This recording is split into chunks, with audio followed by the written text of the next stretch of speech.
Welcome back, everyone, to episode 23 of the Jader and Kyle show. We're back in a more happy episode this week. It was a little bit of a somber one last week, but, it had to be done. And that was a really fun episode last week, Jader. Wouldn't you say?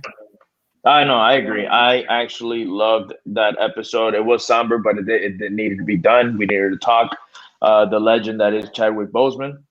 Um, but yeah, man, no, this week is gonna be a whole different episode, dude.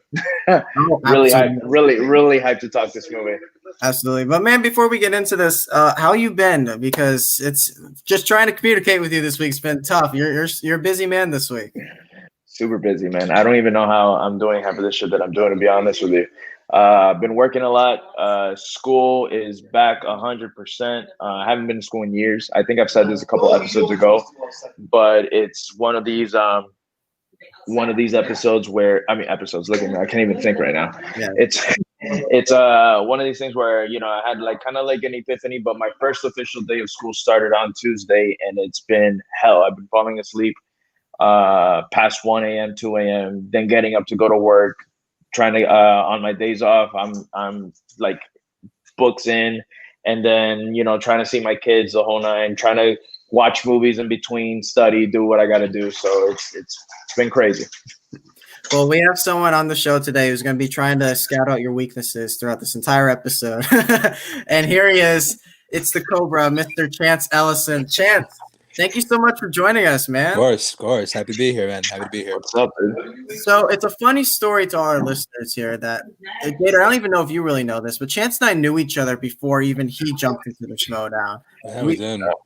Chance, remember the story, man? How we kind of all got together? Yeah, we were in a fantasy league together, and then we entered a betting league together. Both those were fun, and then I got pulled up. I was like, I can't do this anymore, so I got to head out. It got real quiet after a while, and there was like one of the third or fourth season or something like that, and everyone was starting to get into it. You're drafting players and all this, and then all of a sudden, Chance can't do it anymore. Like, what's going on? And then come to find out that he's in the Schmodown. So, man, I got to ask this too, because I've always wondered this. How did that whole process start with you getting into the Schmodown? As far as that call with Christian and then the name drawing out of the hat, all that stuff. So, yeah, the whole thing started getting people know I'm the first big fan leaguer to do that. And fan league is basically a bunch of us who were fans of the show, who love trivia, who love movie trivia, and we're just like, hey, we want to do this. And so we started doing leagues. I was really good at it, and then people kind of just started they started telling Christian about me. Then Free for All, I think it was Free for All 2 came. I met late to the party. They were really impressed. Like they told me like, hey, we can get you there if you want. I'm like, okay, let's try. I'm not counting. Let's see what can happen. I had just completed a tournament for another fan league I was doing, like one of my main ones, because that was one I helped kind of co-found. And then a few weeks after that, I got in touch with Christian because I knew he watched the match, so I thanked him for that. And then he told me, he's like, hey, basically how quickly it would take you to get to LA, and it's like, okay, it would take you this long. Like, how'd you like a shot in the leagues? I'm like, because I'm sure there are a ton of people who would kill for the opportunity, myself included, because I've been watching the show for a long time. And when the opportunity came, I'm just like, you know what? Yeah, I'm gonna jump on it. I'll figure out details later, but right now, like, I know this is what I want to do. Right. So yeah, he told me about Anarchy. Found out about that like months in advance. Found out about the randomness of me being paired with Mike. Totally random, guys. I swear. Yeah, of course. But yeah, man, since then it's just been a crazy journey with all of this. Well, I mean, what's it been like? What, 3 years now since you've been in it? It's been actually almost 2, because I was recruited mid 2018. This is technically 2. It's my 3rd season. It feels a lot longer, doesn't it? It does. It really does. I feel like I've been doing this for like a really long time. Yeah, I could have sworn you were in this a lot longer, dude. Oh yeah, a lot longer. I was like, no, Chance has been in this for a minute already. Comparatively, sure, but yeah, I'm still, compared to some of the other players, I'm technically on the green side. So, how has your life really changed then since all this has happened? Like, we've kind of asked that to everybody in a way since they've been on here, but for you as a fan, you were really like one of the first, like you said, behind late to the party. So, it must have been a completely different experience for you. Yeah, it is crazy because when I was drafted, I was the youngest player by like a long shot. Now I'm still by a long shot, but there's still like people like around me, so like I'm not the only one anymore. But yeah, it's been a crazy experience. I'm now like interacting with all the personalities I followed for like a really long time before this. I'm like playing live shows, which is nuts. I haven't done anything for a live audience. I was like in high school, which is crazy. I'm going to places that I'd never been. Like I'd never been to. I hadn't been to a while. Like I'd never been to New York before I played Brooklyn last season. So like that was amazing. Playing Orlando was great. Just getting me all these new people. That was a great night. Oh yeah, right. Not for me. Not for me. But, yeah, for certain people, that was You're right, man. I had a great night. I'm sure you did have a great night, but yeah, was doing that, meeting all these people who like like growing up, I didn't have a lot of people who had like similar interests as I did. Kind of had to like just like really like search to find people who I really gelled with. Now I'm in a whole community of people that and like a whole like network of people that I gel with and like that are like really good friends to me now. So yeah, this whole Shimon has been like an incredibly positive experience on my life. It feels like we're part of more of an online community than we are of a personal community, because I feel the same way as you, man. A lot of my friends that live around here aren't huge movie fans. They like watching their big blockbuster stuff, but when you mention something to them like a Get Out, even back then when it first came out, they're like, what is that? They don't even care about it. And now they see it afterwards. You feel like you're making movie references all the time, like, oh yeah, there's the movie guy. But it's not it's not like you can have a conversation with them about it. And then you get a part of this community and it really changes. I know, Jader, it's kind of become that way for you. 100%, dude. 100%.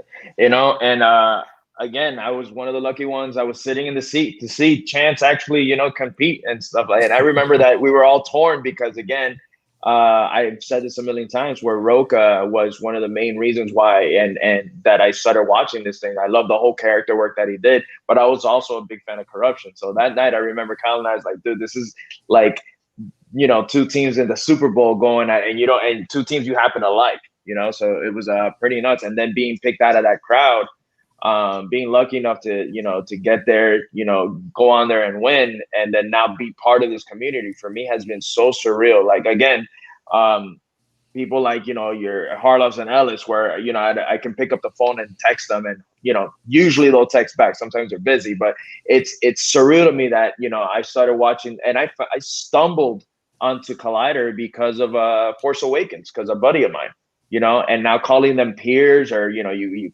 co-worker or what have you.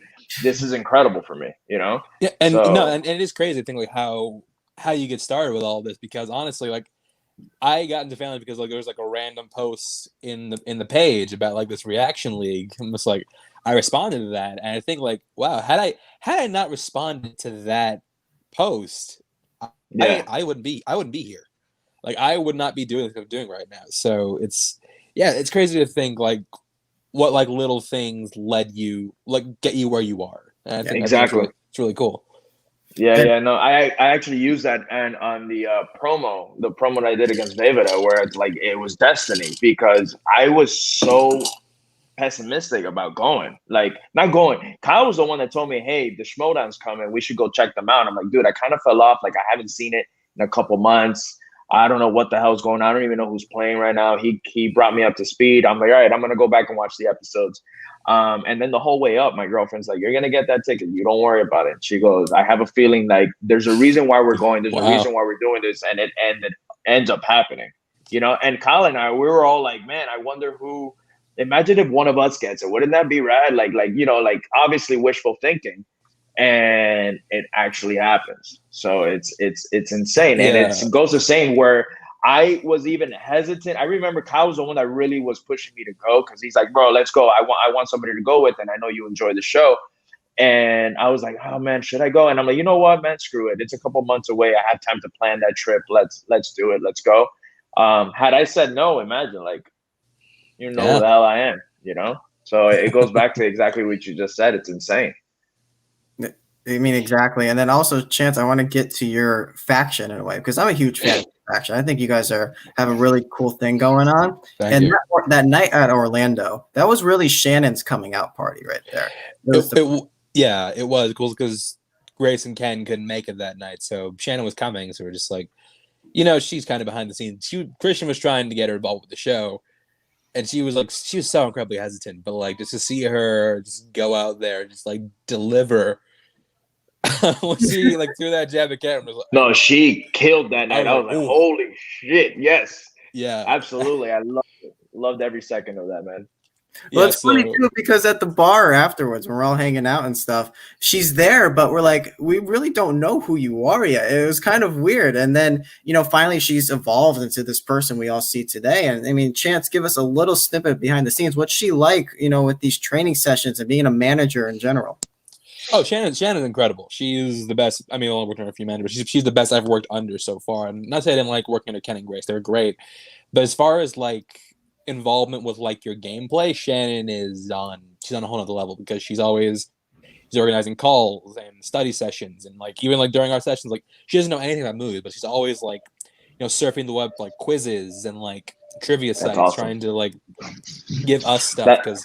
Because like I said, she doesn't know anything, and she'll admit it. She doesn't know anything about movies. She's always but she's always trying to help us. I think that's really sweet, and it's crazy like how far Shannon's come in my eyes. Because when I first met her, she supported us. She supported Mike, so she supported me as well. In fact, after the Russell thing happened, she was like the first person to come up to me, just like, you know what, it's okay. Don't worry about it. You're gonna be all right. But yeah, to see but she didn't want anything to do like in front of the camera stuff. But to see like how much she's like taken to the role of manager, and how well she's gone over with the fans, and how well she's been doing, like it's dominating, dude. Dominating. It's crazy, and I'm really happy for her. I think she's doing awesome. Well, I mean, all this too, at the same time when she's also got a real job on the side or not on the side, I guess that's her main job, where she's, on the front line fighting this virus. Right, yeah. Especially in California. It's just huge props to her there. And then on the other side of that, you got Mike Kalinowski, your partner. Tell me about that introduction, Chance. When you guys first find out you're paired with each other, that first interaction and how it's evolved into today. So it didn't get put in perspective for me, like how weird it must have been. Because first of all, I was not the first choice to be Mike's partner. I don't remember who it was, but like I think like the first thing I wanted to do like with Anarchy is like when he found out he was heel, was like I only go with Roca because heel's the guy, like he wanted to be Roca's teammate. He's like, you know what? No, I got better down with Roca. I got someone else for you. The log line there he was given for me. He was like, okay, I got you. He's a fan leaguer and he's 20 years old. Because look to Mike, that must have been weird because. I just found out Mike. I'm not going to reveal it here because I'm not going to discuss that. But let's just say that if I was paired with someone with the same age gap as me and Mike, my partner would be like a toddler or younger. it'd be super weird, right? So obviously it was apprehensive, but I was in LA for vacation-ish. So I went to studio tape. The first time I was ever at the studio. So glad it wasn't the first time I recorded a match because it probably wouldn't have gone super well. So yeah, I met everybody, and that's why I met Mike for the first time. And yeah, we hit it off really well. We started like talking, just like seeing what we were good at. We exchanged information, and yeah, like I think that's when it hit Mike. Is just like, you know what, this is someone that I can do really well with. And I'll tell you what, the match we were there to watch, it was Irwin versus Andreyko. This is a really fantastic match. That was a great match. Love that match. Yeah, and I think I watched that match. I didn't miss a question, and he saw that. He just like, oh, because I think his reaction was like, oh, you see, when I get a new partner, I thought this was about making me look good. It's like, okay, now I got to make sure you look good. Yeah. So yeah, that was basically how the dynamic worked. And yeah, I mean, we were shaky at the beginning, but I think we evolved into like one of the best teams to ever grace this show. Absolutely. Well, I mean, absolutely. You guys are fucking. You're the champions right now, dude. Right, like, yeah. Come on, But what was I gonna say? So, I got fucking. I got you, man. Go for it. I got you. So just recently, like people don't know, you did just win the championship. You guys are team champions. You also just won the Inner Geekdom tournament. So like you're on fire right now, man. You're on fire, dude. You got a lot of accolades coming your way. But when you guys won that second team championship, first of all, every time Mike wins a championship, you can see the emotion on his face. And you got to see it from you and Shannon as well with this most recent one. Like, bring me through that emotion right there. Like, how did it truly feel for you guys to win that second championship? No, I'll tell you what, man. Because when I first heard the category of horror, I was like, oh shit, this could be it. But then I heard the question. I knew the answer immediately. I'm just like, okay. So I mean, we're gonna win the belts. Time for me to have a little fun. Oh, that's what Great. I withheld from my, which I would not have done if it was a studio match. I would have been like, hey, yeah, we're gonna win the belts. Do you want to drag this out, or do you want to just give it away right now? We probably would drag it out then too, but yeah, just like it was like a monumental sigh of relief because I know how good Dan and John are. I played them 4 times, but that match I feel like was our most competitive of anything we've done aside from the first one, which was a good match until the ending. But this is the one where like you're both going head to head, we're both like performing well. Yeah. It's just a matter of like who comes out on top, and like when Spear comes, like, oh, we're good, like we could do this. We got to jump on. We got to keep it going. And then when we hit that 5, it was just like a massive sigh because that was the biggest match. That was our biggest match of the year. Like it's like when we were starting the season, like that was the match we had our eye on. We had our eye on getting those team belts back. Yeah, and it was a thing like that was our goal. That was our very like on top of our goals at the beginning of the season. And yeah, just to go in and to just do it a second time and such a like great back and forth match. It was great. And it's one of my favorite matches I've ever played in the league. You know, watching that last question. So like the first on-camera interview I ever did was with Katie Sarife from Annabelle Comes Home. And I remember reading the press notes going into the junket and seeing Gary Doberman all over. So I knew that answer right away. I listened to you say, I think it might be Gary Doberman, but I'm not sure. And then Mike's throwing Lee Winnell out there. I'm like, there's no way it's Lee Winnell. Don't lose this on this. Like Chance said the answer. Don't lose it, guys. And then you spit it out and it works. And man, good for you guys. I'm happy that you guys are champions right now. Thank you. So let's move on to the movie. So Chance, we get out. You had a bunch of movies that you threw out to Jader and I. Jader had hesitancy about one because he's such a busy man. I'll say it right now. I did not want to rewatch The Sound of Music, and it's not because I don't like it. It's because I have no time right now. Oh, it's long. It's so long, and I literally like today. I've been up since 8 a.m. It's been class. I did class till like about 5 o'clock, picked up the kids, do homework with the kids, try to spend time with my children because I haven't seen them. Then right now they're upstairs getting bathed and all that stuff by Steph. Steph is taking care of that right now. And then like to try to squeeze in a movie has been insane, right? With work, school, kids, the whole 9. So when I saw Sound of Music, I almost didn't even send it to him, to be honest with you. I was like, fuck that. I ain't watching that movie. And then I was like, and then it starts winning. I'm like, you know what? It's probably not going to win. And then it starts winning, dude. And I'm like, no way. But it finished in second. It did finish in second because Top Gun ended up going. Let me tell you, it was going like back and forth between Top Gun and Get Out. And then apparently ended up in second. I didn't even follow. Again, I haven't been online. I haven't been on social media. I haven't been doing shit. So I was the only one that I was really hesitant. And I was like, please do not win. Please do not win. just because of time. Had it been like, 3 weeks ago, I would have been fine. I was excited for Some Like It Hot to be on there because I watched that movie earlier this year for the first time in like February. And that's legit. It's legit one of my favorite comedies. I love that. Oh, really? Yeah.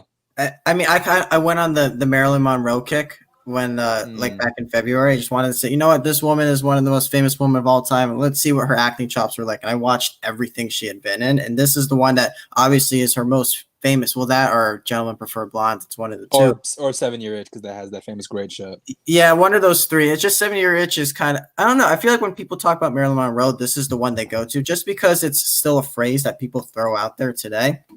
And Jader, I don't know. Have you ever seen Some Like It Hot? No, dude. It's surprising that this movie got made back when it did. Oh Yeah. For men to be cross-dressing, and first of all, it couldn't be made today. Men sneaking in and pretending to be women and all these things. It couldn't be made. Well, it did. It was called White Chicks. That's true. Came out 2000. Absolutely right. But you had Get Out on the list, and Get Out ended up winning the poll just by 1 or 2 points by the end of it. So Chance, Get Out, why was this one on the poll for you? What made you choose Get Out? I tried to vary between like things I liked, like, you know, I tried to vary with things people know me for. Like I tried to pick a Tom Cruise movie because I'm a huge Tom Cruise fan. I tried to pick a Pixar movie because I'm a huge Pixar guy. Something Like It Hot and Sound of Music are two of my favorite classics of all time. I felt like I needed a modern choice. Yeah. And yeah, there are a few that jumped out. There are a few that jumped out to my head. Or there are a few that jumped in my head, but this is one I haven't got a chance to like fully like, you know, discuss like this yet. Because like I thought about Moonlight, but I did a podcast on that. I thought about Creed, did a podcast on that. I thought about maybe Fury Road, but I'm like, you know what? Now Get Out is that's one I think that'd be a really, really fun for discussion. It's funny because when I look back at this past decade of film, we just did all of us did our best of the decade list recently, and I think there's multiple perfect movies that came out this past decade. We already reviewed one, Jader, in The Social Network. I think this is absolutely one. This is a perfect film. This is one of those films where it's so well thought out and put together, and there's setups for everything and payoffs for everything. You can't poke holes in it anywhere you go. It's funny, it's entertaining, it's also scary and very unsettling. And every time you watch it, you pick up something new. And I think that's the biggest hallmark of a perfect film, is being able to always get a new experience every time you watch it. So that's why I love that you put Get Out on there, Chance. I mean, Jader, when you think of Get Out, I remember back in 2017 when the Nobodies saw this thing. This ended up being like a lot of your favorite films. I mean, tell me about that, man, seeing this for the first time. I went into this movie blind. One of my podcast mates from back then, Ralph, he ended up seeing it at an early screening, and he didn't know what he was going to see either. And I remember he went to the screening, we recorded the episode, but it was we still couldn't talk about it. He still couldn't talk about it. It was still under embargo when he saw it. But I remember after we finished recording, we were all like, "Oh, so how was it? What is it?" I'm like, "What is it about?" He's like, "If you don't know," he goes, don't even see a trailer. Don't read about it." He's like, "It comes out next week. Just go and watch it. Trust me, you're going to love it." And I did that. As soon as it opened that Friday, I happened to be off that Friday. I called my cousin that's really into horror, because I heard it was a horror film. I called my cousin. I was like, "Hey, dude, let's go watch Get Out." And he goes, "What is it?" I'm like, "I don't know, but it's a horror." And he goes, "Fuck it, let's go." So we ended up seeing like matinee. I saw it like at noon.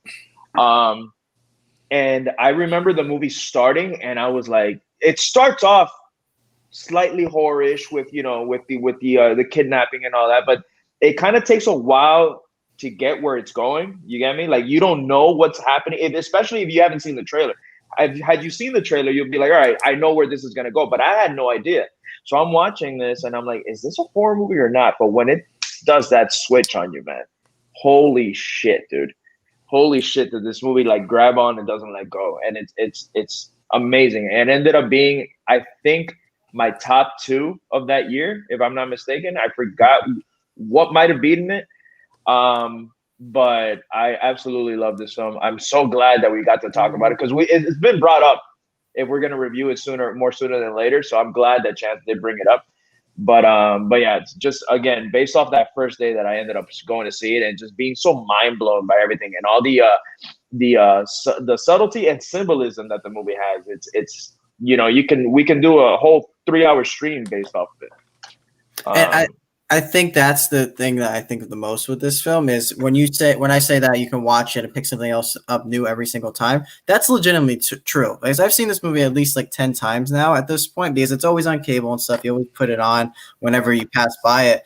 But even this time, I picked up a lot more from the beginning of the film with the whole them hitting the deer at the beginning. That's how you know Allison Williams is crazy because if you hit an animal in your car, that's a traumatizing experience, and she is fine. Like she takes a couple of deep breaths, and there's no reaction to it after that. She's like, "All right, come on, let's move on." Meanwhile, he's looking at the deer, traumatized. Why? Because his mom. It relates to his mom and all these things. So, am I being hyperbolic by saying that it's a perfect film?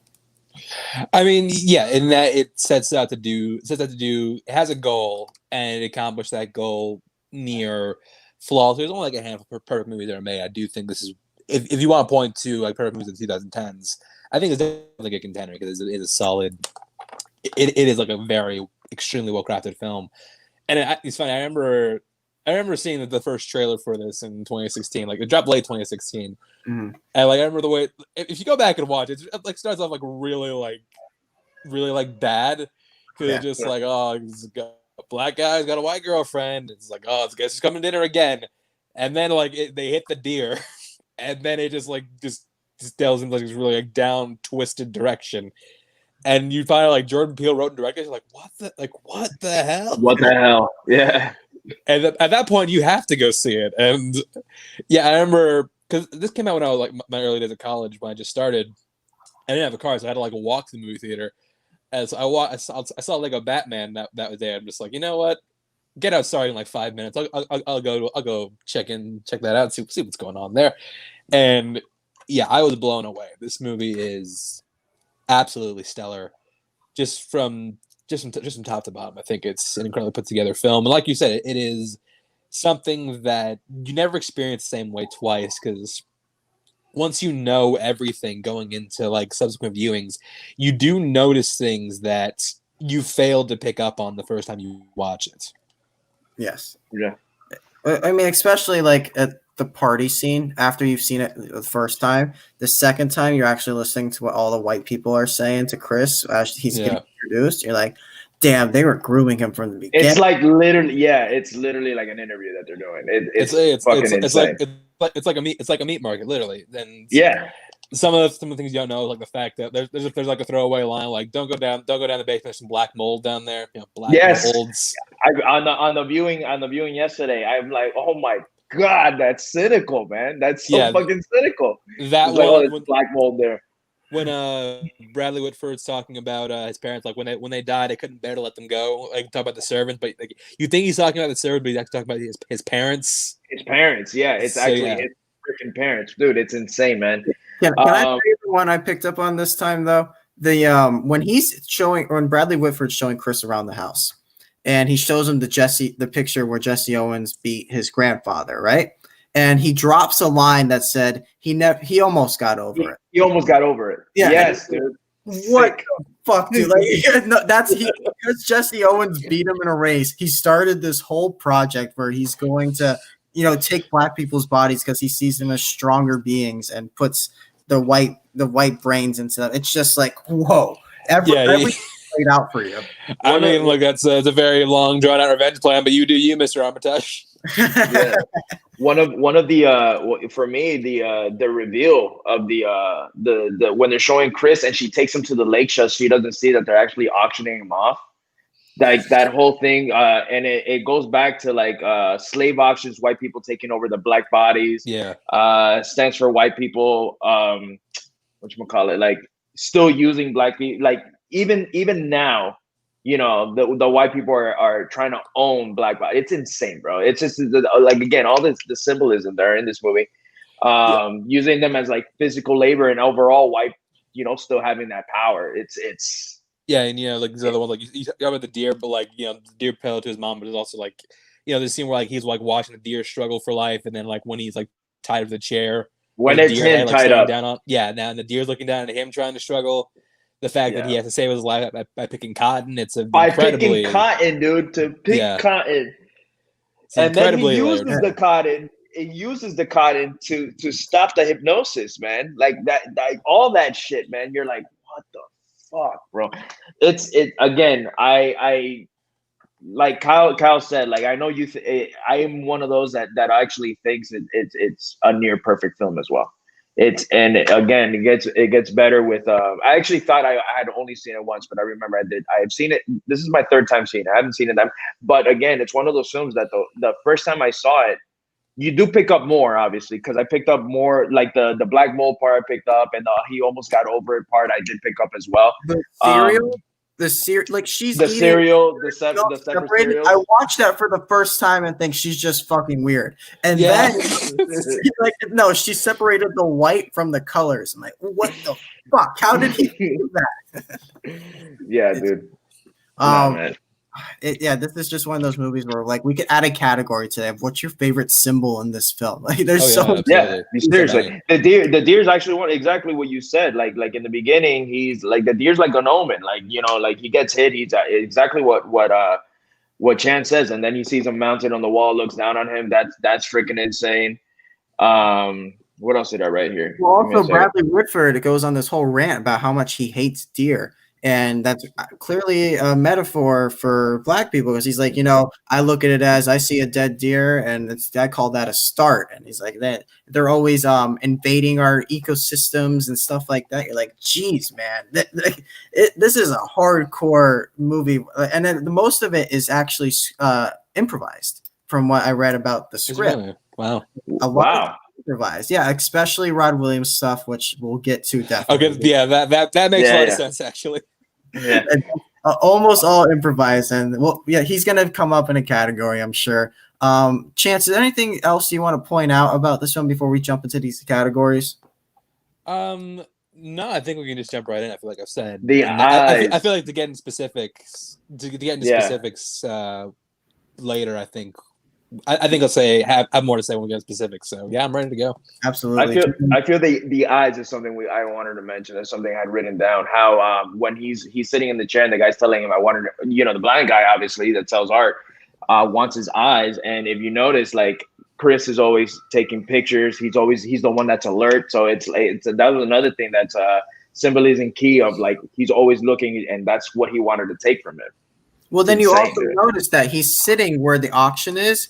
Like, that's where he's just hanging out the entire time. You're like, oh, maybe because he's blind, he's just sitting there. No, he wants Chris so bad that he wants to be the first person to auction. Like, I'm not missing out on this guy. He's in line. He is in line. It's like people who like wait in line overnight for like video game drops or like cell phones. Yeah, exactly. Or how back then they used to wait in line for concert tickets and movie tickets and all that. That stuff. Too. Before movie phone was a thing. No. All right, let's jump into the categories here then, guys. First one, as always, is best scene. There's quite a bit you can choose from. Chance, since you're our guest, man, I want you to start. What is your best scene in Get Out? My favorite scene in the film is so many to choose from, but I decided to go with the first hypnotism session. Just the back and forth between Catherine Keener and Dan Kaluuya. I think it showcases how great of an actor Kaluuya is in this film. Just because, like, you see just how much he's acting with his face, even though his mouth is conveying something completely different. Like the way his eyes are tearing up, that is fantastic. And then when it comes to the ultimate hypnotism, just the way he uses physicality in this scene, I think is fantastic. And the way it all culminates in that, well, it comes with the score that creates the ambiance, and then just comes to a great head with the sunken place sequence, which looks incredible. Yes, I think that it is. I think it's a great effect. I think it's, again, another great symbol in this movie for how it's a metaphor for marginalization of Black people in America. I just think that scene really, of all the scenes in the movie, that's the one that probably sticks out to me the most. So yeah, the first hypnotism scene. And the second time you watch it around, you're like, man, Chris, just get out of there, move a muscle, do something. And you see him slowly sink into the chair and not be able to move. And you know that feeling of, I used to go through sleep paralysis where I'm awake, but I can't move my body. And that's scary. Now imagine this woman's just grilling me about my mother. Like it's definitely terrifying. I want to point. Well, actually, I'll point it out later as we get into it. Jader, what is your favorite scene in this film? I'm gonna go with something, I guess, a little bit more obvious, and I like the reveal at the end when the whole that scene is so tense for me, and it's the reveal I'm talking about is the get the keys. You took mine. It's honestly for me. I'm sorry, man, but yeah, dude, that for me, that scene, I remember again the first time in the theater. Give me 1 second, guys. I'm sorry. No, I'll jump in on this one then, because that's my pick as well. It's like when you think of a movie, an image always sticks in your head, and for me, it's Rose picking up the keys from inside the purse, and she's saying, "I can't give you the keys, baby." He just drops all the bags. Like I knew this was coming, but I hoped it wouldn't. Like I knew it was coming. I hoped it wouldn't. That's exactly. Of course, at that point, you're already figuring everything out. You get me? But you're still hoping. At least for me, I was still hoping that she was the only one. I'm like, I know the family was super skeptical. I'm like, she's honestly going to be his only hope right now.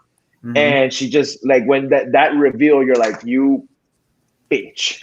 Like, well, it's because at that point you start thinking, because after you find like the box full of photos, you start thinking, man. Oh, is she like another hypnotism victim? Is she like a sleeper cell that they send in to like find new recruits? But no, when the reveal that she's in on it is.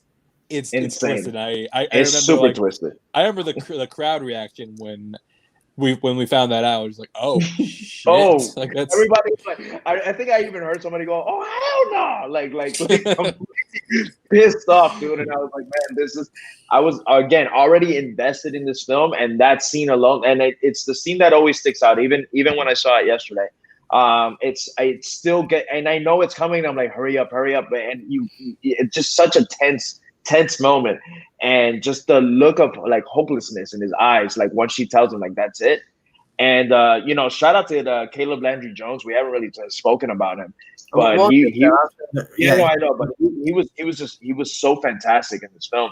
But in that scene specifically, you just you want to like strike him, dude. So it's he was great. So yeah, that's my scene.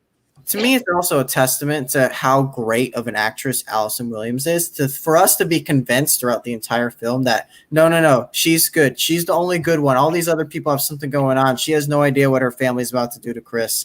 And then finally the reveal, you're like, damn, like she got me. She got Chris. She got me. It worked. So I think that this is Allison Williams' first feature film debut, which is mind-blowing. Like she's completely seasoned actress in this. So that was also my pick. I also want to throw a shout out then to the dinner party scene, not the outside with the white people, but when he first meets the family and they're having dinner that night with Caleb Landry Jones, that you mentioned, just being super creepy, asking him like, hey, do you like what's your sport, Chris? And do you do MMA? What's the oh yeah, there's just so many signs going on there. It's really good.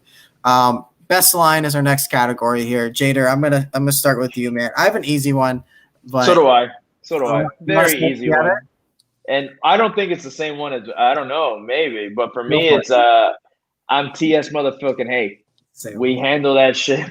That's what we do. Consider this shit fucking handled. Yeah.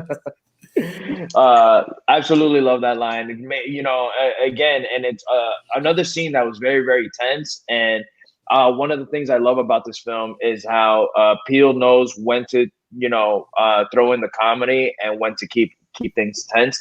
And I felt like that was more of a sigh of relief when that line is said. You're like, okay, because everything you're still even if you see Daniel Kaluuya, Chris's character, he's still like in awe of everything that just happened.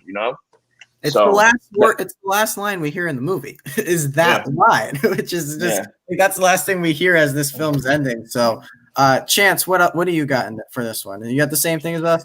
No, it was very tempting to go with that one because that is the one I quote very often. But no, the one I decided to go with a little more provocative, and I decided to go with a line that's, I think, indicative of the sinister nature of this film, and that's Bradley Whitford when he's at the fire saying, "In life, what is your purpose?" Yeah. Now. That's being a black man. I can speak for myself. I can speak to this. There's a stereotype that black people are very lazy. They procrastinate. They don't live to the full potential. That's a theme that's kind of present in this film because like you said, the dinner scene of Caleb Jones, where it's like if you focus energy, you can be a fucking beast.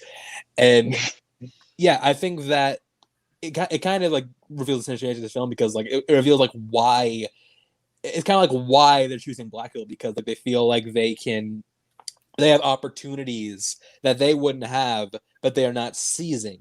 Yeah. And they have attributes that they want but don't have because of their genetics. So I feel like there's so many great lines in this film, and like I said, that's a very fun one. But I feel like this one really just conveys what this movie, like the tone and just the underlying like passive racism, which something this movie does very well.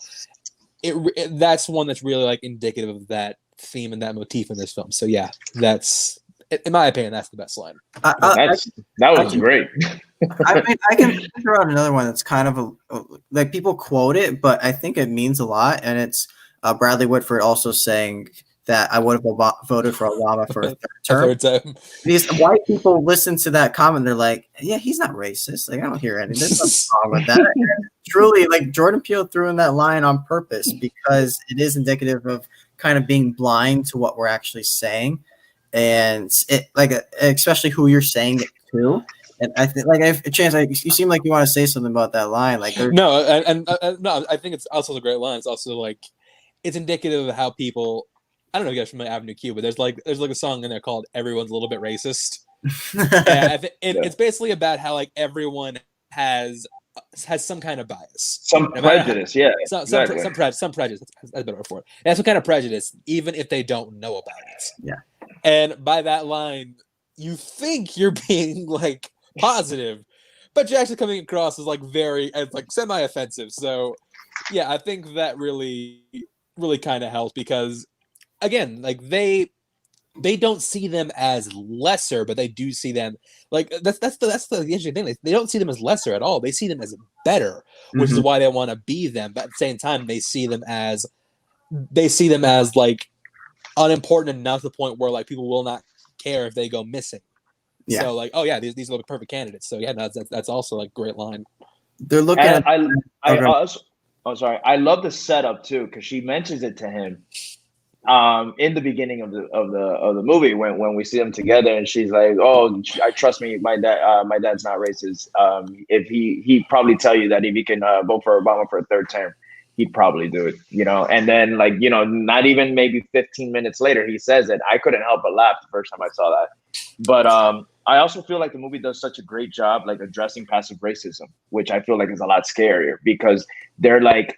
You can tell they like again like a line like the Obama line where you're coming off racist, but at the same time, they're kind of like smiling at you like I didn't say anything wrong. I felt like Peele like handled that perfectly, All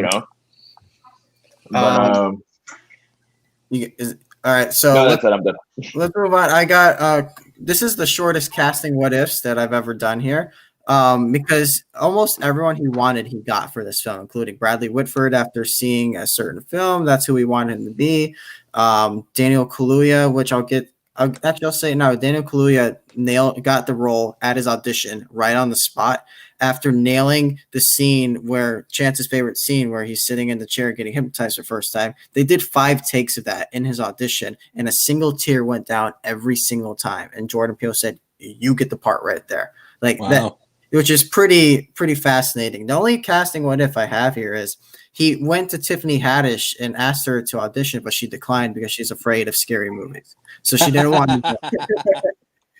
That's the only thing. I can't imagine what role she would play. Maybe the police officer, but that's it. Either that or the maid. The maid, yeah, the grandmother. That's who I was thinking. As soon as you said that, I thought she was Georgina. I don't think she was going to be Georgina. I think the woman who played Georgina, which I can't think of her name, Betty Gabriel. She was an Upgrade, and I've seen her in a couple other things since. She's really on the rise right now. That's someone you're going to see in a couple of years really kind of break through, and this is going to be looked at. Everyone knows her scene in the film where she's going, no. That's one of those famous gifs out there. All right, let's move on to the Herschel Ali Award for Best Sharpshooter. This is where I go with Rod Williams. This is easy. No, I agree. He's mine too. It's easy for me there because he has how many 2, maybe 3 scenes in the film, and he steals them all. Especially the one where he's talking on the phone for the second time. It's Chris, and she left days ago. freaking out in his mind, puts her on mute. You're He's like, you're cutting in and out, lying, dude. bitch. You're Can you hear cutting me in now? and out, man. Yeah, no, you're clear. Can you hear Go. me now? You got me? All right. Yeah. No, when he puts her on mute, he's like, "Oh, you're gonna screw up, bitch. You're gonna say something. I'm gonna catch you right here." And he gets her back on the phone, and she knows exactly what's going on. It's so good. And he hangs up, and she goes, "Oh, she's an evil genius." It's so funny, man. Yeah. I think he's easily a chance. I think this was unanimous. Do you have him as well? Yeah, that was mine as well. I feel like he was the most woke character, and I'm not just talking about this film. I'm talking about like almost every freaking film. He does exactly what we were all thinking, but he was saying it on film where we were like, hell yeah, dude. You get me? So for me, that was the obvious choice as well. Fantastic. Again, woke and funny as hell. Like he crushes every single scene he's in. Excellent. Yeah, and another guy who is his film debut. And I think what really works about this character is the fact that he's relatable. Like, at least for me, like I know a lot of people who are like Rod in my personal life. Like I know guys like this, and this is I'm like I see the way he's reacting. Like this is exactly how like people I know would react to it, and I think that's what makes it great. Like like you said, he's relatable. He's funny. He has so many he has all the best jokes in the movie, and yeah, I think that Laura Howery, he's fantastic in this film, and so yeah, I think that for Herschel, he's a no-brainer because he is of all supporting characters, he is absolutely the standout. It's funny because Jordan Peele said that he named this film Get Out based off of how black people react watching horror movies. They're always just like, get out, get out. No, and yeah, like he's reacting like black people do when they watch horror movies in theaters. Just like, oh, but now that character's actually in the movie. So, okay, cool. So, and then he's trying to explain the whole situation to the cop, and the cop doesn't believe him. It's just everything works so well. I have next up the Bill Murray Award for Best Cameo. I think there's only one for this. I know, Jader, you were saying before you couldn't really think of anybody for this. Couldn't really think about anybody. Yeah, I really couldn't, to be honest with you. Yeah. So I took this cameo because there's no real cameo, but I decided to go with someone who has a smaller role in the film, and I decided to go with Lakeith Stanfield. Yeah.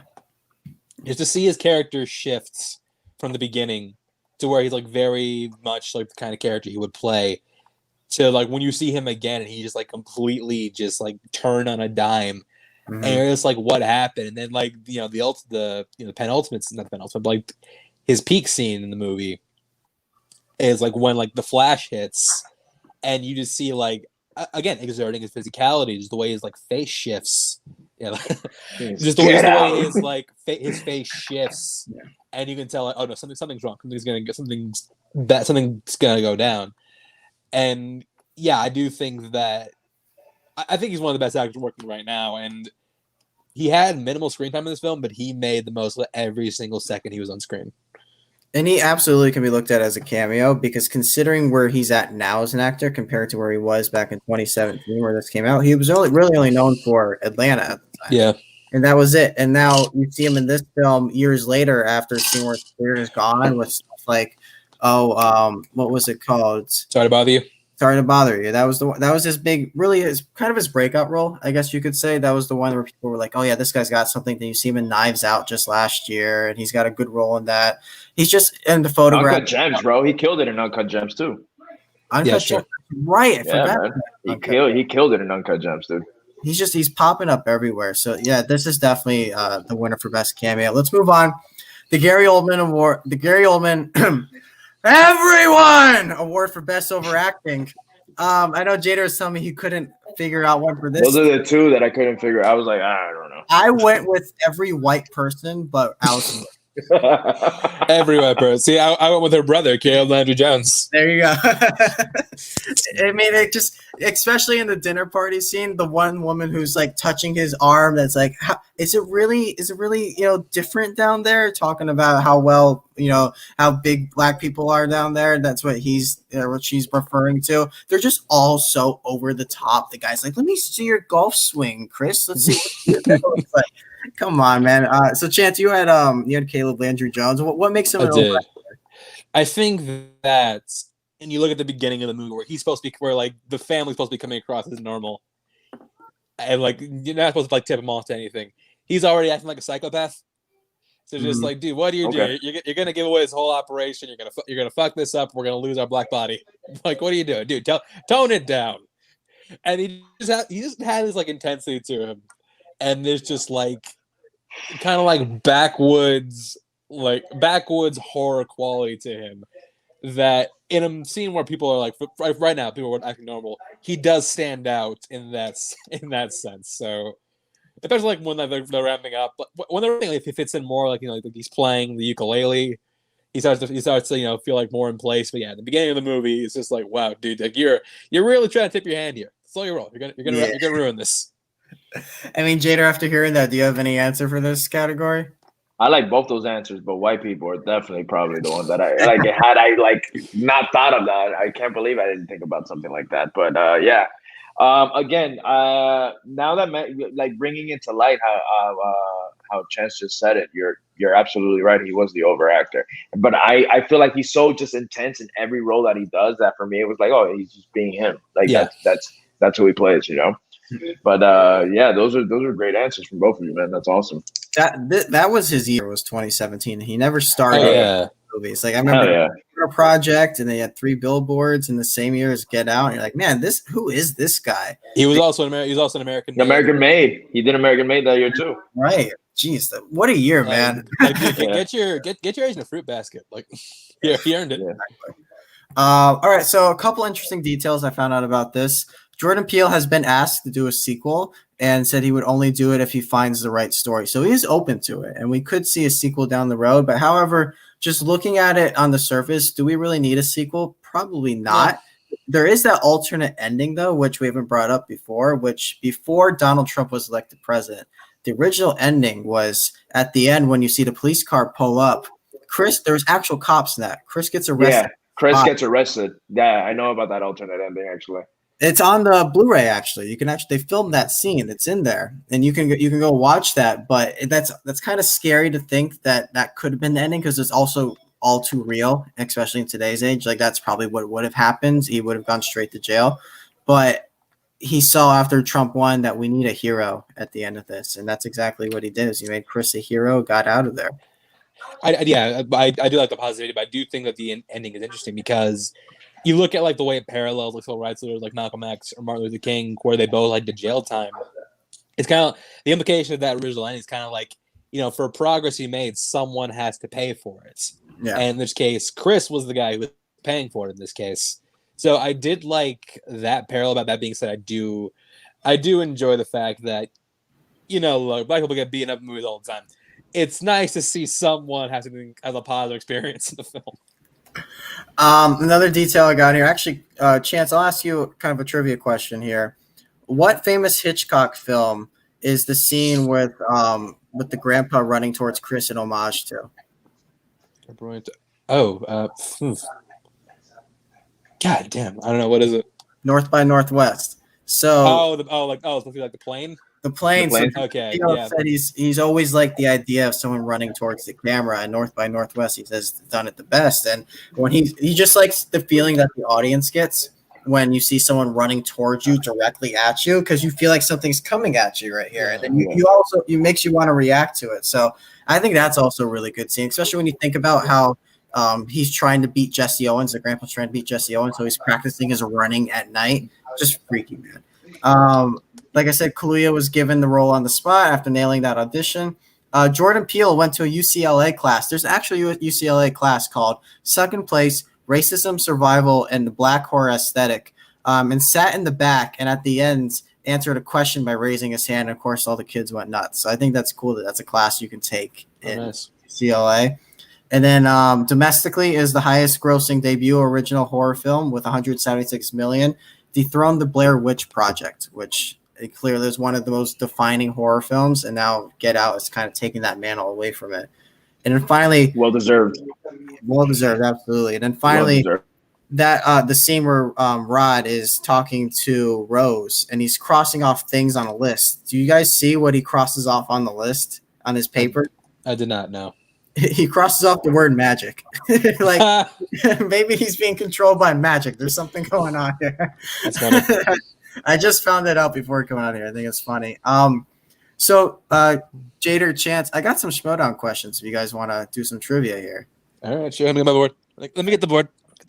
Get ready, Jader. I hate you, bro. I hate you, man. Oh. Ready to go. All right. Some of them Let's go. we've kind of answered throughout this conversation, but we'll see how it goes. I have about 5 of them here. All right. All ready? Yeah. All right. Yeah. How did Chris's mom die? So, Chris's mom is a big character in the story of kind of, defining who he is and how he reacts to situations. So 5, 4, 3, 2, 1. Chance? Car accident. Car accident, Jader? Yep, a car crash. Same thing. It's technically a hit and run. Which is an accident involving a car. It's true. Not wrong. Technically a hit and run. I'll take it. Are you giving us like an 8 count, by the way? I can give you a 15 count if that's what you want. All right. Oh man, what's his? All right, I'll skip that one for now. What? Okay. At the dinner table scene, Rose's brother says that Rose has a collection of what?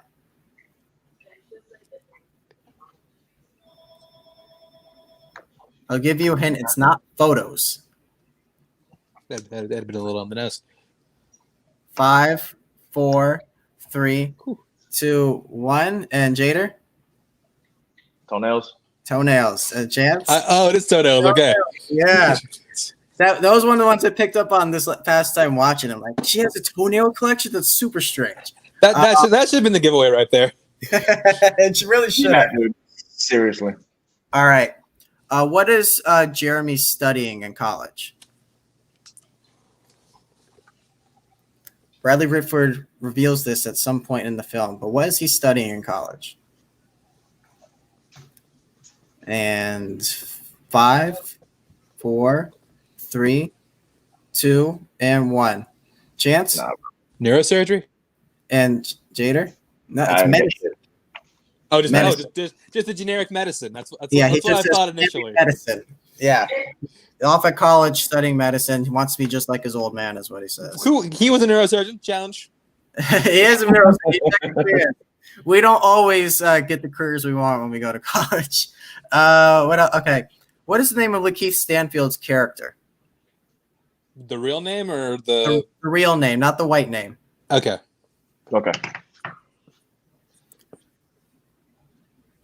Yeah, not his taken over body name. First and last name, or what do you need? Yeah, do first and last. And 5, 4, 3, 2, 1. Jader? Andre Logan King. You got the first name. And Chance? It does sound familiar, but it's Andre Hayworth. Andre Hayworth. Yeah, Logan King is actually the white name. Oh, yes, that's right. Logan King is the white name. Yes. Damn it. You mixed them. Finally, a very simple question, but it might be tough. What is the name of Chris's dog? Shit, that's a good one. That's a good one. That's a really good one. That's a great one. It is revealed in the scene where Rod Williams is talking to the cop. Okay. 5, 4, 3. Repeat the question. What is the name of Chris's dog? Shut up. Got anything, Jader? 5, 4, 3, 2, 1. All right, Chance, what do you got, man? Sandy? So close, Jader. Shandy? Oh, no. It's Shandy, isn't it? It's Sid. Sid. Oh, okay. Sid, yeah. He's like, I'll take care of Chris's dog, Sid, and he holds up the dog. That's right. Yep. That's Sid. This is it. So, good questions there. All right. That was good. That was fun. Apex Mountain. Big category here. Apex Mountain.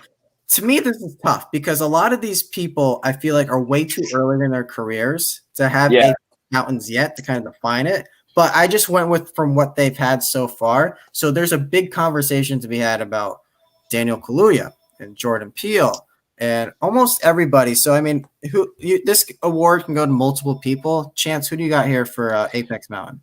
Yeah, actually, a lot of these actors are kind of getting established, but I'm going with Allison Williams purely because she hasn't booked a lot of major film work. Sure, she still has Girls, But like outside like the perfection, she hasn't really done like a lot of like big movies, which sucks because like she's great in this and she should be in more things. But for some reason, she's just not getting cast. I'm not sure how much or time girls stick up.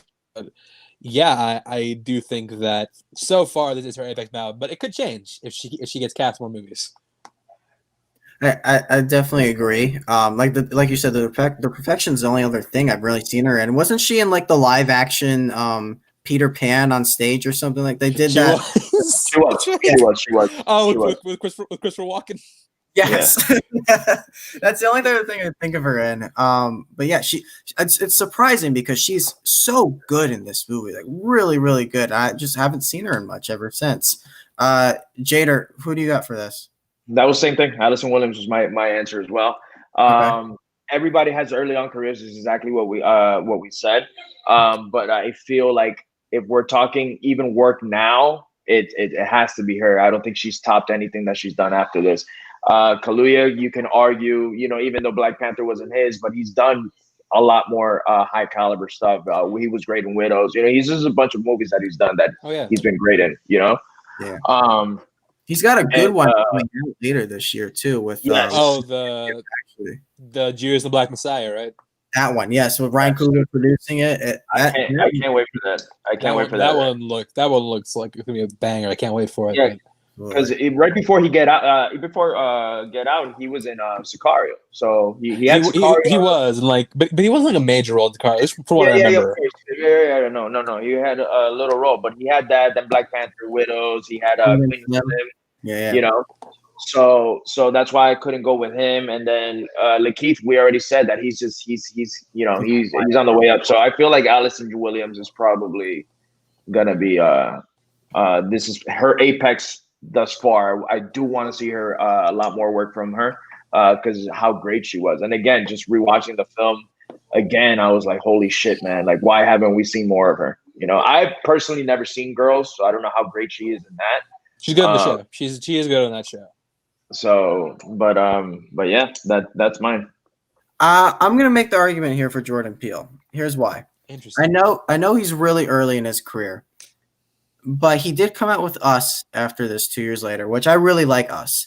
But everyone who watches that movie can acknowledge it's nowhere near as good as Get Out. Yeah. And just the hype that he's gotten from Get Out, the praise that people say that this is a perfect film, like myself. A lot of people he's been put on the map so much to where he's in the same category as a Nolan and a Tarantino as far as if he's putting out a movie, it's an event. We're all going to go see it. Us was a huge event when it came out. And he's at that level now where no matter what he does, people want to be there to see it opening night. And this movie's so high up there that it's hard to imagine him topping this at some point in his career. So that's where the hesitancy comes in that like maybe this might be his apex. And if it is, that's okay. Because guess what? He won an Oscar for this. He got a writing Oscar for this. So I know there can be pushback on it, but I mean, Jader, you kind of want to say something about this? Yeah, my only argument is that we're talking bodies of work, everything that he's done. Like, how are you going to ignore Key and Peele? Everything that he's done with that over Get Out or we haven't. Again, I understand what you're saying, but I feel like he's done. Like, I love Get Out, but I feel like if you're gonna give his apex to anything, I feel like it would be Key and Peele because how successful that was. You don't think so? No, because here's the thing. People looked at him as the funny guy coming out of Key and Peele, and then he hits you with this horror masterpiece. I think that's the true definition of like an artist upping his game. Even understood completely. But even if you watch Key and Peele and you see some of the horror, they're very well done. The skits, the horror skits that he done there, and you can tell that now that you've seen Get Out, you're like, holy shit, that had to be him. This was all him, I haven't seen Twilight Zone. I don't know if it's great or not because I know he wrote a couple. I think he wrote the first episode or wrote a couple. I'm not sure. He wrote a couple from what I remember. Yeah, he obviously wrote the screenplay for Candyman, which we have yet to see. Yep. So I mean, but I can see that. I can see how you can argue that. So and I think in terms of like it's going to be hard to top. It will, but I think he'll do movies that are in relatively the same ballpark. Like Us is not as good as this, but I don't think it's like I don't think it's like a massive like gap in quality. It's not very far behind, at least in my opinion. So I think he's kind of got the like Fincher quality, where just like he probably won't direct a ton, but like when he does, gonna like really he's gonna like knock it out of the park. I think it's kind of akin to something like what Spike Lee. Everyone looks at Do the Right Thing as probably his best film, and that's only his third film he put out there. And even though he's made great films ever since, people still kind of go back to Do the Right Thing as the one that kind of defines him. And I could see the same thing happening here with Jordan Peele. It's not to say that he's going to fall off a cliff and never be good again. I could see this guy, having one of the best careers that we've ever seen. Like he was only the fifth or fourth or fifth African American ever to get nominated for Best Director at the Oscars. It's a really small group of people, so it's really like this movie's going to define his legacy for a long time. But I can see why it's a wait and see for him, for Daniel Kaluuya, for all these other people that are in it that are such young actors. But let's get to the last one. Who won the movie? I mean, we're not doing pitch a sequel. You know what? Go ahead, Chance. Pitch the sequel, man. What is it? Because I did have one ready. All right, go for it, man. So here's my idea for the sequel. So it ends off. Chris drives away, drives off in the sunset. His journey's done. However, we do know, based on what we found in the closet, that there are a lot of people that this procedure was done to. So my idea for the sequel is, we found out that Bradley Whitford was not the only one who knew how to do this procedure. He was part of the Society of the Coagula. So Rod decides that he needs to, and we've seen that people who are under this kind of control do have the ability to get out. Just all you gotta do is flash a light in front of the head and you're done. So Chris is in hiding because he can't go under. So Rod has to go back and try and free these other black people by sending in an agent undercover, played by Michael B. Jordan. All right. He's going, and what I think this would do is, because the first Get Out is indicative of marginalization. And if you look at it, you can kind of see this as modern day slavery. So what do you need? You need an underground railroad. So that's why you would have Get Out, Liberation. It's going to be about all of them finding people who are under this control and trying to set them free. Jordan Peele, call the man. It's a really good pitch. I mean, I'm also thinking something too, like Rod is the type of guy, he's TSA. He's also very has that addictive personality. So where he's like, this isn't over. We got to find out what's going on. And Chris is, this is something that's going to live with Chris for the rest of his life. No one believes him but Rod. We got to go back and we got to make sure this ends, because he knows that there's more people. I can save Lakeith Stanfield by just taking a picture of him. We can get him out of there. But I wouldn't have Chris in the movie. I would just introduce a new character.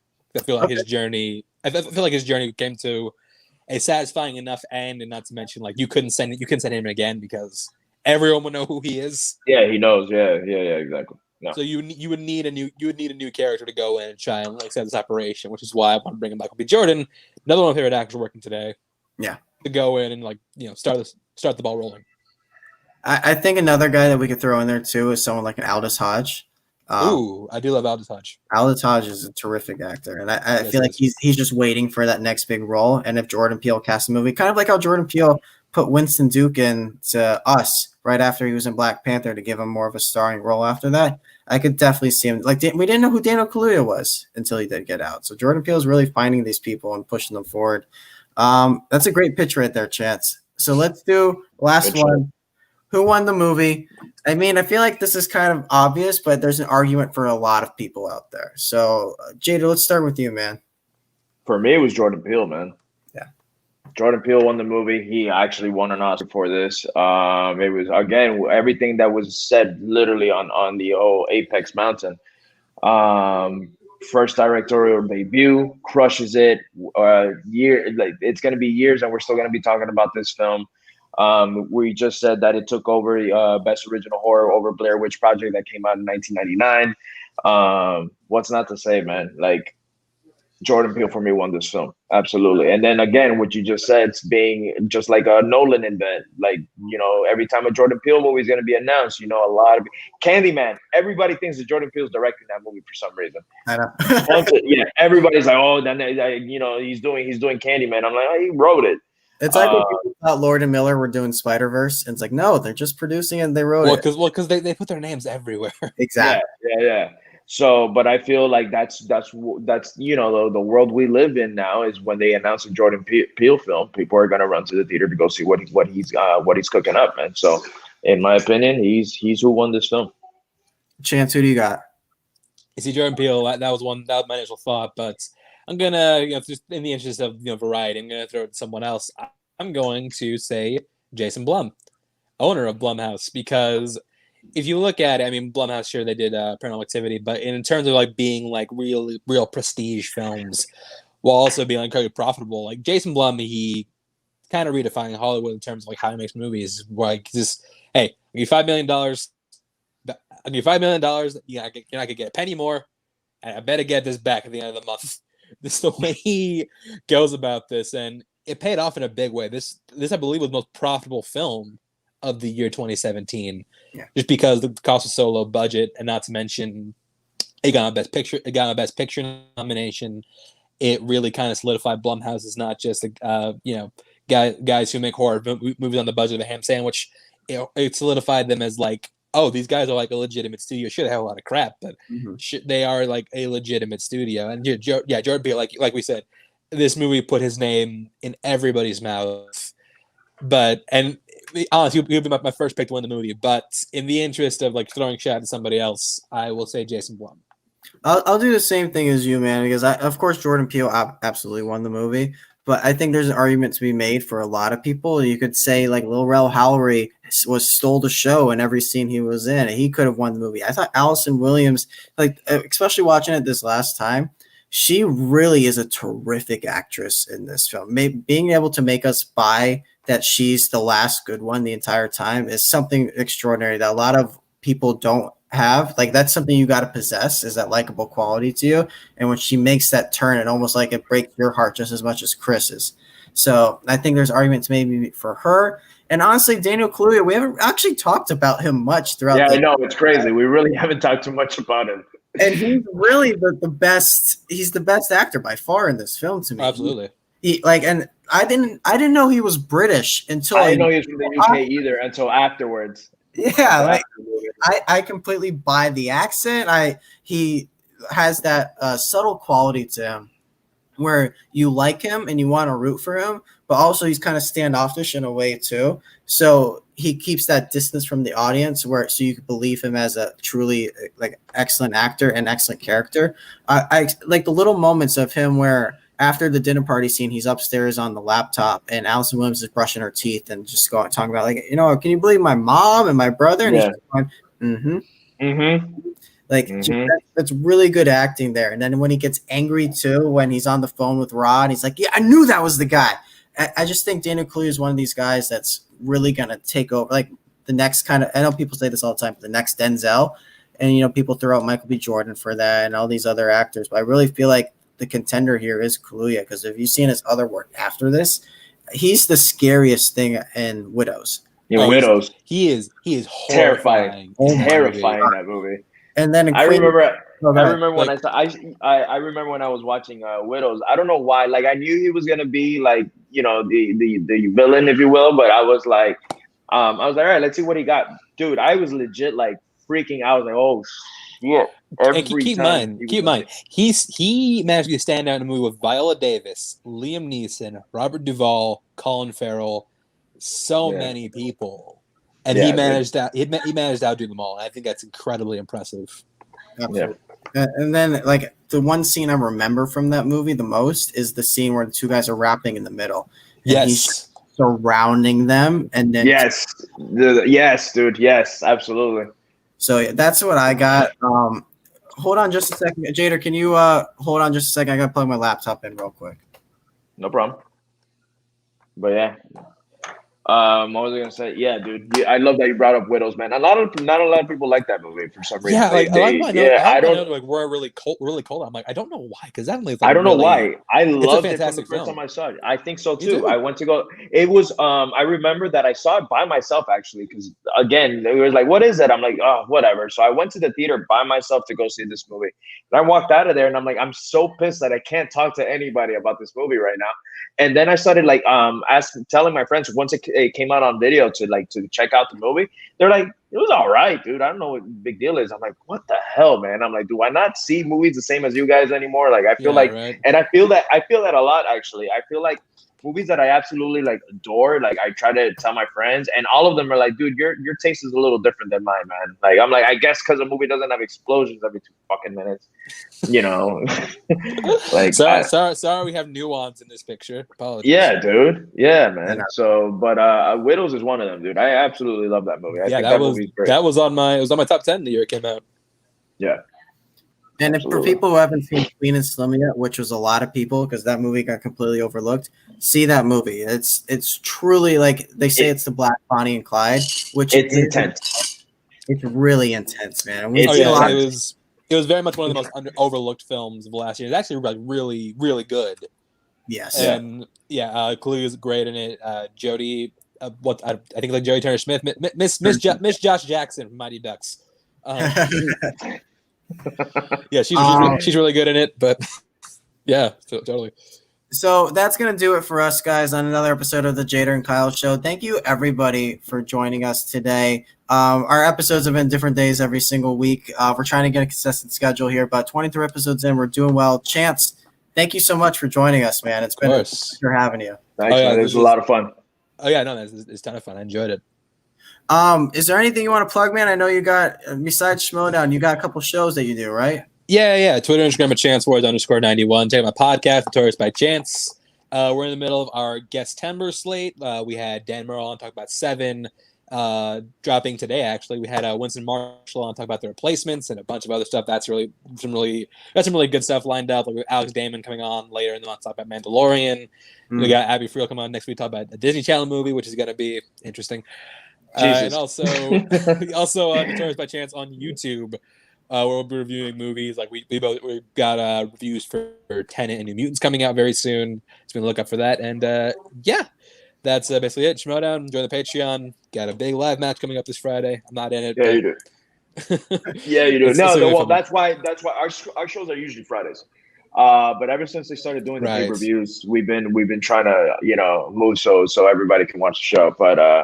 But yeah, man, this was fun. Thank you so much for joining, man. I know it was like super last minute, but I was like, we got to get this guy on the show. We haven't had Chance on the show. We haven't had anybody from Corruption on the show. We've been trying. It's gonna happen. Yeah. No, I did have Shannon lined up. But nice. It was the week of your match that she was supposed to join.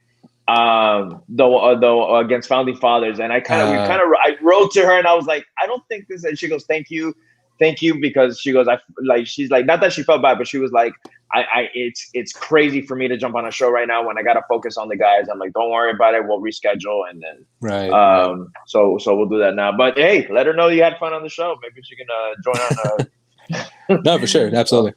Yeah.